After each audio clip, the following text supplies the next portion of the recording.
Hi, I'm Dave, and this is our England and Wales road trip from October of 2023. Good morning. Jet lagged as we are in England and we're starting our 11-day trip. Our first stop after getting our car at Heathrow is at the Battle of Britain bunker. We don't have time to go down into the bunker, but we're actually looking at the exhibit and the visitor center. So we'll keep you posted as our day goes on.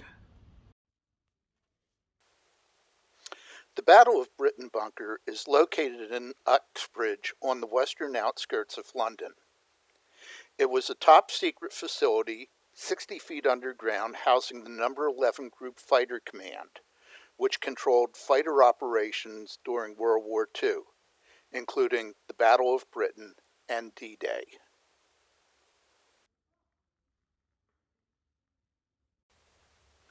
The actual bunker tours at 9, noon, and 3 p.m. did not fit our schedule, so we were limited to touring the visitor center.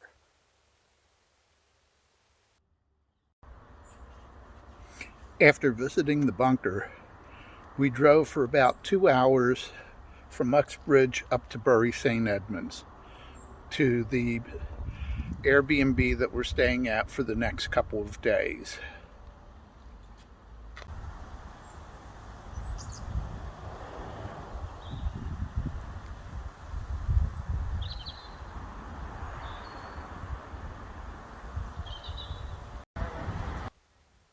Our daughter, who works at West Suffolk College, took us on a tour of the facility. Good morning from not so sunny Britain. We got up early this morning and drove up to Norwich in the rain. We are going through Storm Babette right now. We're currently at the City of Norwich Aviation Museum, and we'll see what we can see. If the pictures look a little bit different, I'm using a different phone today as I forgot my normal video phone. So we'll see what we can see, and have a good day. The Norwich Aviation Museum was a particular treat for me while Elise was participating in a Zuma Gold class in Wyndham with an instructor she follows online. The museum is located at the site of RAF Horsham St. Faith, which was the home to RAF bomber and fighter squadrons from 1939 to 1942, and then the U.S. Army Air Corps between 1942 to 1945. The museum started as an aviation enthusiasts group and has a personal field that is not found in larger museums. The collections are located in several small operations buildings, and they include large collections of memorabilia, personal accounts and photographs of personnel, aircraft, and operations. It is the official museum of the RAF 100 Group.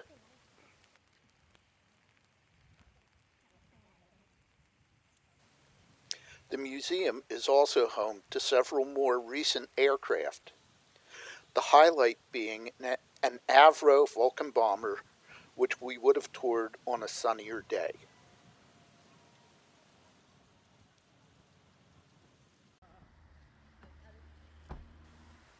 On our way back to Bury, we stopped for lunch in Wyndham at a pub near the train station. It was called the Railway.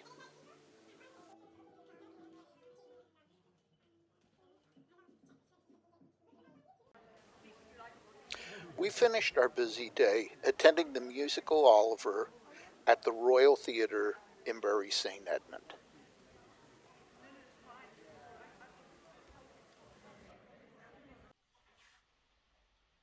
Good morning, and welcome to day 3 from Bury St. Edmunds. After an action-packed day yesterday, we had a lie-in this morning and more or less an unplanned day of activity. So we'll see what we can find. Hopefully maybe see the market in downtown Bury, a little bit of activity with the kids, and hopefully some surprises. So have a good day, and hopefully we will too. Bury St. Edmunds, simply known as Bury, is located 2.5 hours northeast of London in Suffolk, England.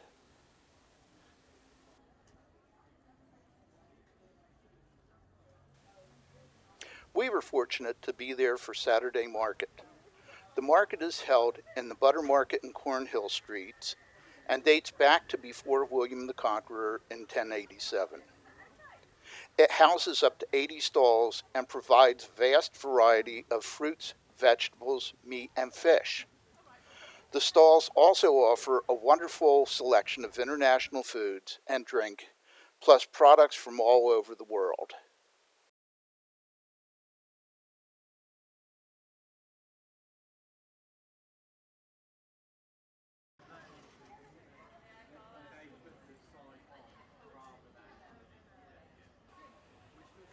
Bury is a picturesque town with a population of over 41,000. It was once reputed to be the nicest little town in the world. Bury is one of several jewels in the Suffolk crown and is known for its Georgian and Victorian architecture.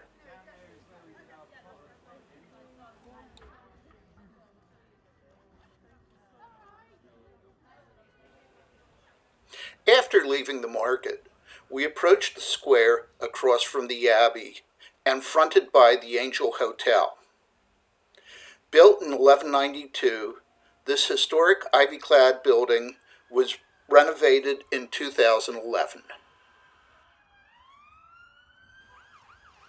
We entered the gardens of the Bury St. Edmunds Abbey through the 14th century stone gatehouse and toured the gardens and the ruins. The metal bench in the garden was built from the wing of a B-17 bomber and was donated by the U.S. Air Corps in gratitude to the people of Bury who supported the soldiers stationed in Bury during World War II.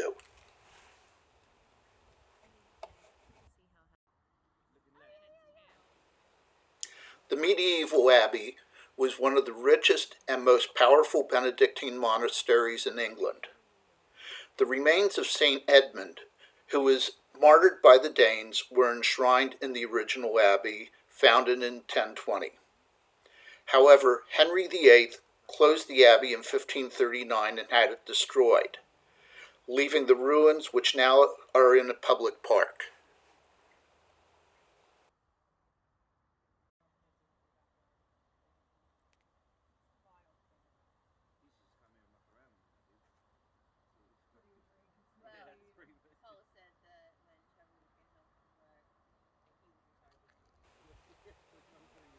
The current St. Edmundsbury Cathedral can now be seen from the garden.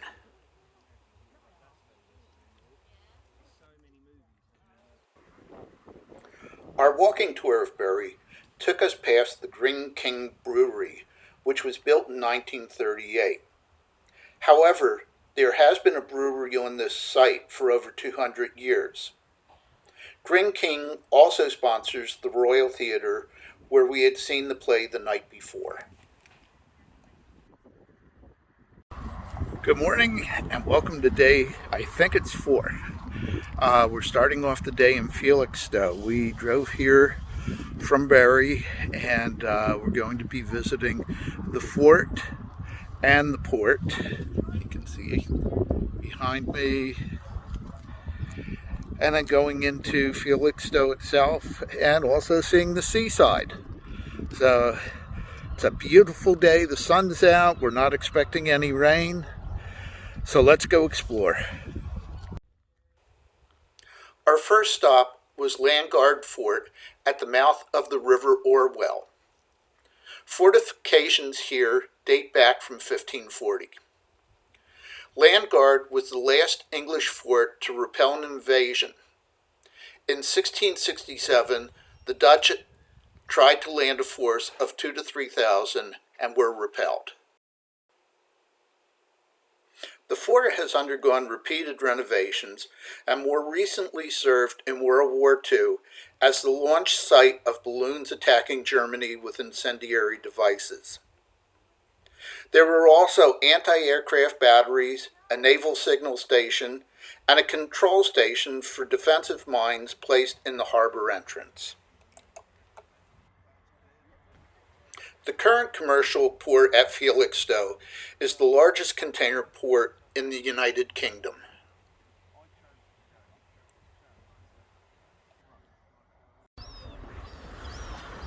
Well, after visiting Landguard Fort, we're now in the beachside village of Felixstowe. We're on the North Sea, and it's an original Victorian village. The railway used to come down here and was one of the first beach resorts in Great Britain. Having survived the torrential rains from Storm Babette, the promenade at Felixstowe had a number of sunseekers on this mid-October Sunday. The colorful beach huts, which I assume are closer to the sea during the high season, were located along the promenade. I was shocked to hear that when they go up for sale, they can sell for as much as £22,000. I was also surprised to learn that an offshore platform located 6.5 nautical miles off the coast was taken over by Paddy Roy Bates in 1967, where he established a constitutional monarchy. It is called the Principality of Sealand.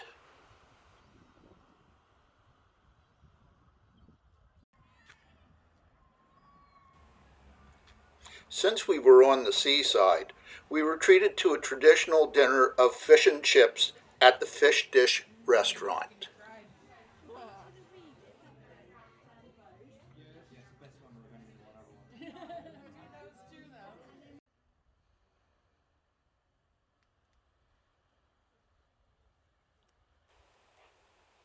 After dinner, we climbed the steps at the south end of the Felixstowe Gardens, giving us a lovely view of the North Sea.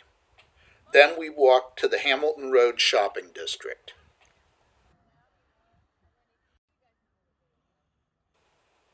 The upper town of Felixstowe hosts a number of elegant older condos and residences, and is also home to the Hamilton Road shopping district, which is closed to automobiles but has a number of shops to visit.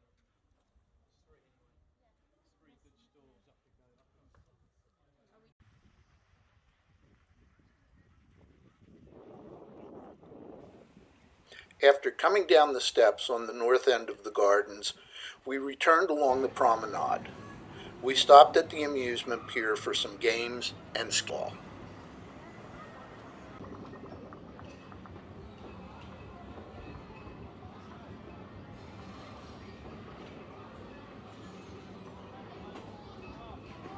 Good morning.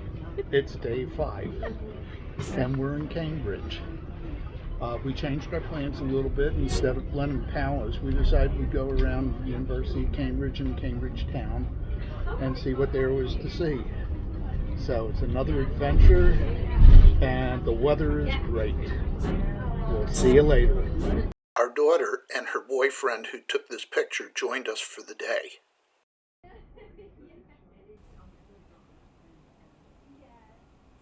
Instead of driving into Cambridge, facing the narrow streets, the limited parking, we caught the bus at the Park and Ride and drove into the center of town.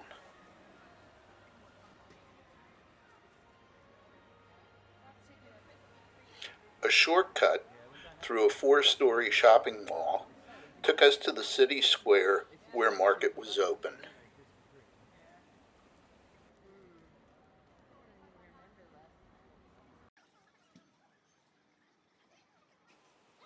We wandered the stalls, had a cup of coffee, and then headed off to the university.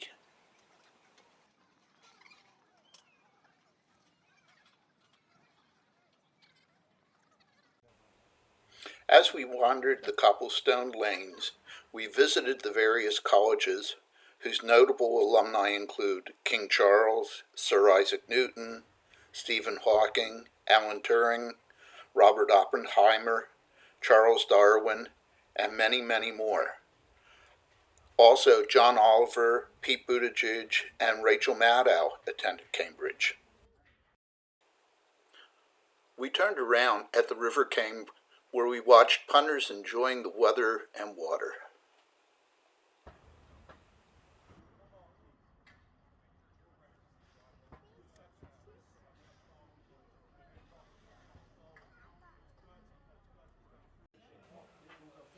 We stopped for lunch at the Eagle Pub, which dates back to the 14th century.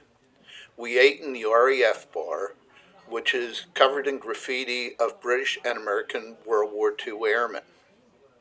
It was also in the Eagle that Watson and Crick announced their discovery of the DNA double helix.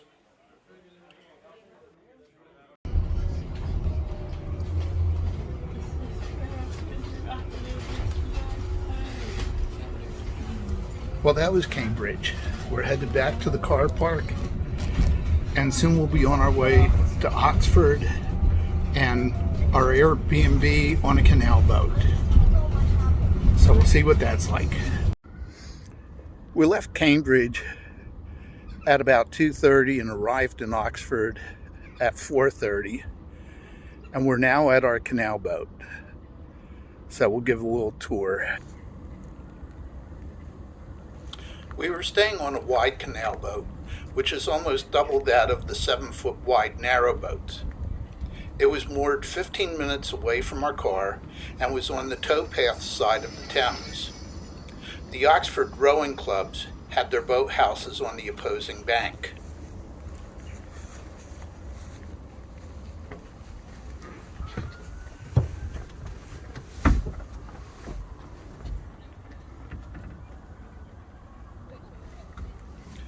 We entered our Airbnb canal boat from the front. The layout was typical of many. The living area at the bow, followed by a kitchen and dining area. Then the bedrooms. This particular boat had 2 of them, as well as a bath. The boat was completely self-contained with no source of water or electricity from land, which meant that the water and toilets relied on power from the batteries.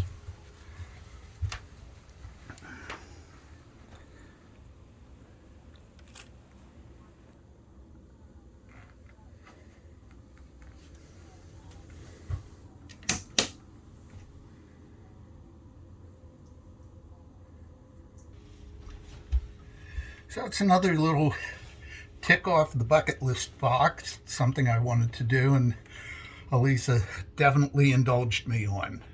So we'll stay our night here and then off to Wales. With the gentle waters of the Thames flowing by our window, it seemed like a peaceful place to spend the night.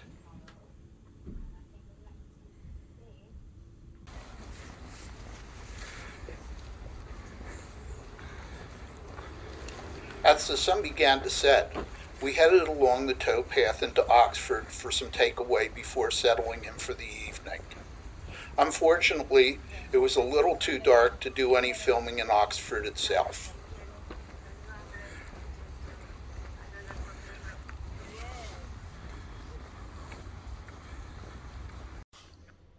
Good morning and welcome to day 6. Well, our canal boat adventure is over, and that's what it was, an adventure. After going into Oxford last night, we came back, had a little bit of takeaway for dinner, and then watched some telly. We watched Morse, which I thought was appropriate for Oxford. However, we had no heat, the fuel tank was empty, and in waking up this morning, there was also no electricity as all the batteries were dead. So we had to come back to the hotel to use the facilities before we get back on the road. And it's off to Wales. Our first stop in Wales was the village of Portmerion on the Dwyradet estuary.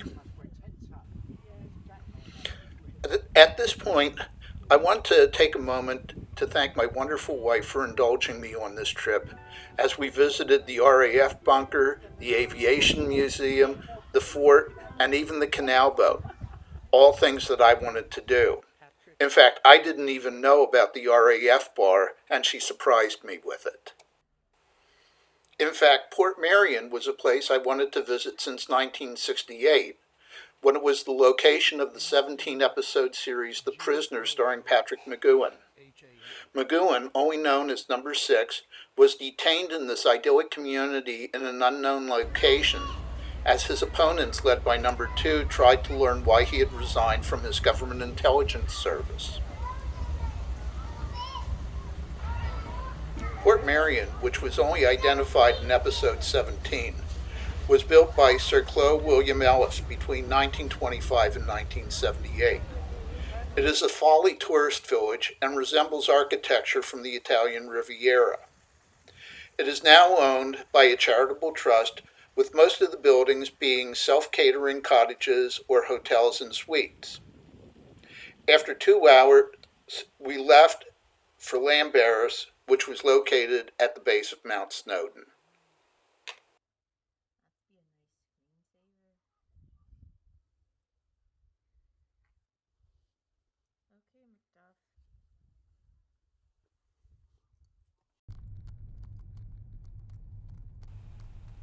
According to Waze, the trip to Llanberis takes approximately 50 minutes. However, the sign, "Sat Nav users beware," should have been the giveaway that it would be much longer. This is actually a road for cars traveling in both directions that Waze told me to take on the way to our Airbnb. Sit back and enjoy.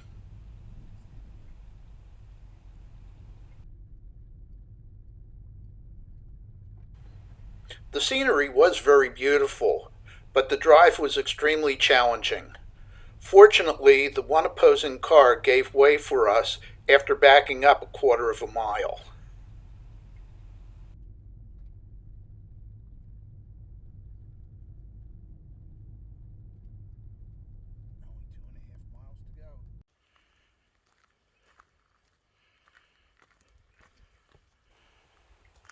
Our lodgings for this night was a renovated barn in Llanberis, Wales, located in the Snowdonia National Park. I chose the site because it was a few minutes away from the Mount Snowdon train station, which I hoped we could take to the summit of Mount Snowdon. That night we had heat, but no water pressure.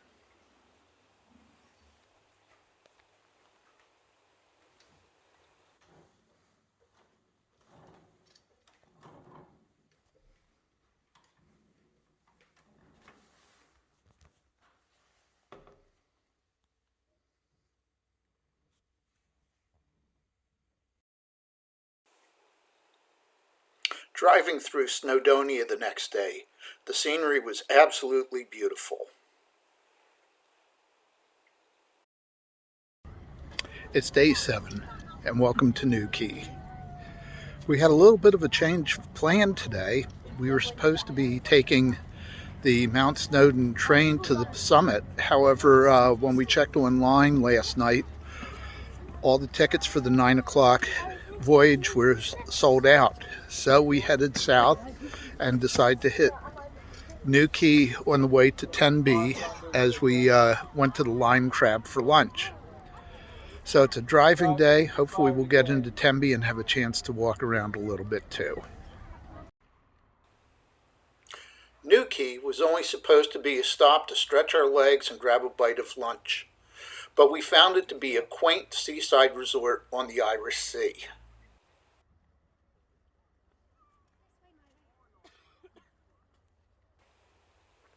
After a delicious fish platter at the Lime Crab, we walked the harbor wall and did a little shopping. Then we headed off to Tenby.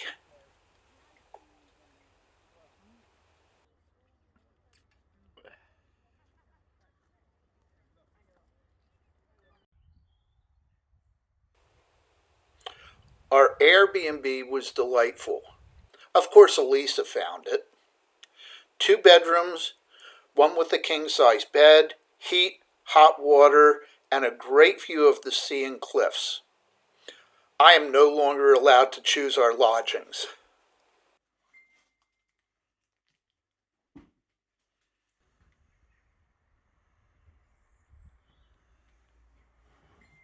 Good morning and welcome to day 8 from Wales.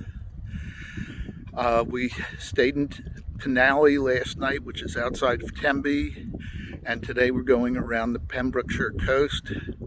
Our plan again has changed. We were going to start with St. David's Chapel and work our way around, but the threat of rain said that what we should do is start at St. Govan's Chapel and work our way to St. David's Cathedral, because by then it'll be raining and it'll be a good time to tour inside. So we're off on today's adventure. Our first stop along the Pembrokeshire Coast National Park was St. Govan's Chapel.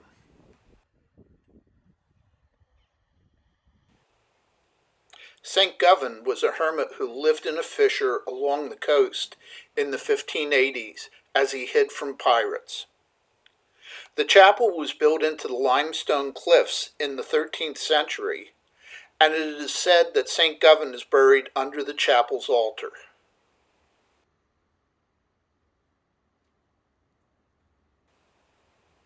You get a good view of the chapel from below, as well as a spectacular vista of cliffs and arches along the sea. We also walked a little bit of the Pembrokeshire Coastal Path Trail, which extends 186 miles from St. Dogmills to Amroth. Our second stop of the day was the Stackpole Lily Pond, which would be covered in green lily pads in spring and summer. We were hoping to see a beaver or two, but there were none at this time of the year.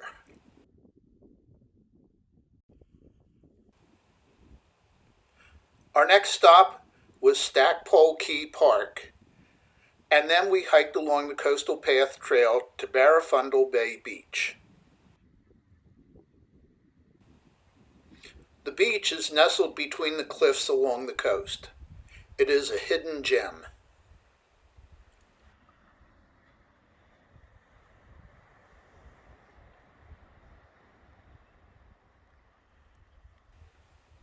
With its wide expanse of golden sand, crystal blue water, and gentle waves, Barafundle Bay is reputed to be the prettiest beach in Britain.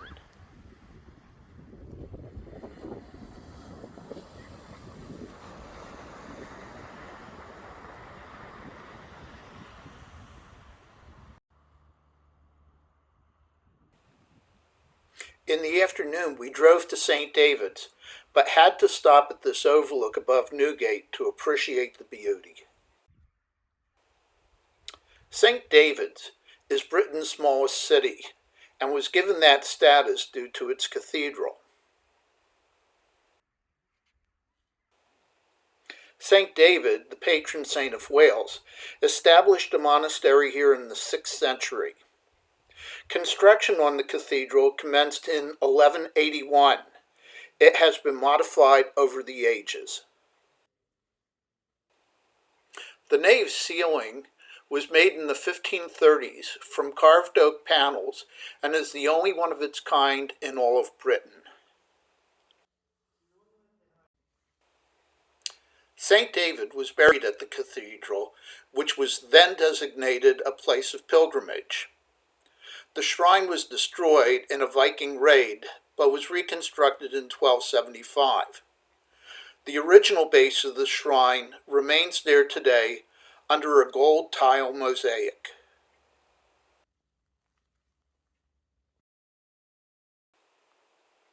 We drove to Tenby, but only got a picture of the harbor since there was no parking on the narrow, crowded streets. So we returned to the Airbnb and walked the Coastal Path Trail to the local beach.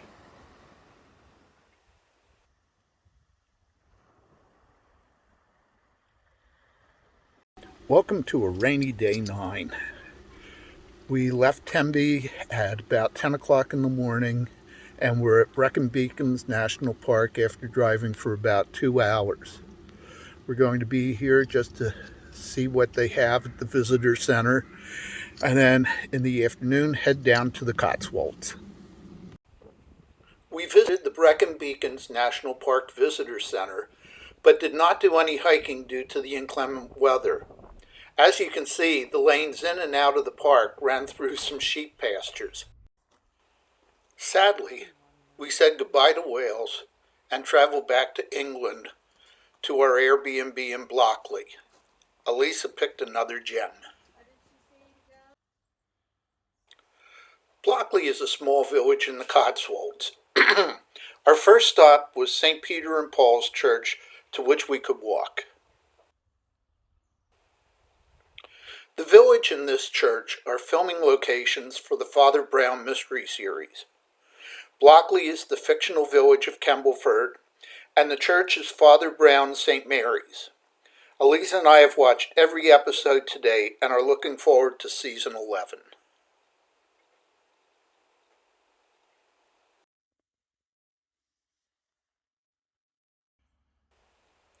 We finished our walk on High Street, stopping at the War Memorial, and then returned to our lodging to get ready for dinner.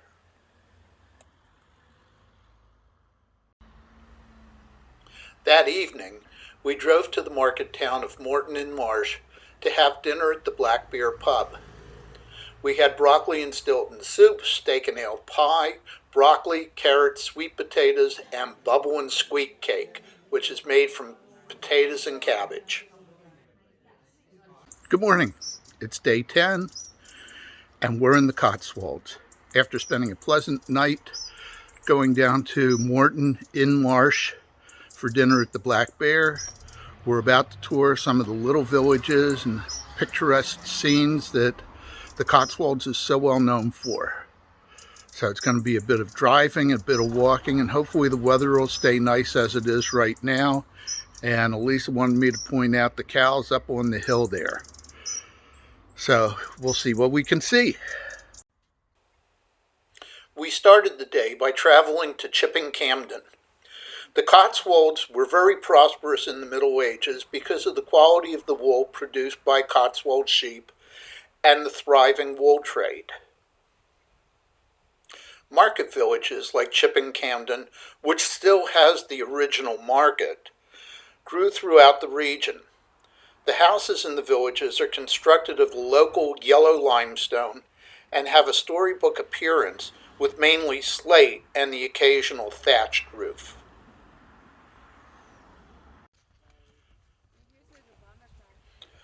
We bypassed the village of Broadway and headed to Broadway Tower, a folly built on the second highest point in the Cotswolds.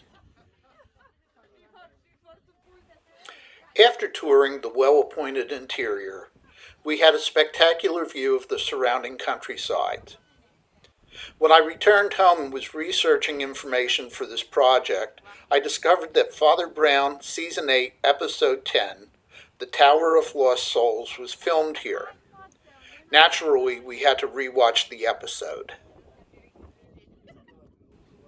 The tower grounds also contain a World War II memorial to a Whitley bomber crew that crashed here. There is also a Cold War Royal Observer Corps nuclear bunker, which can be toured on weekends for an additional fee.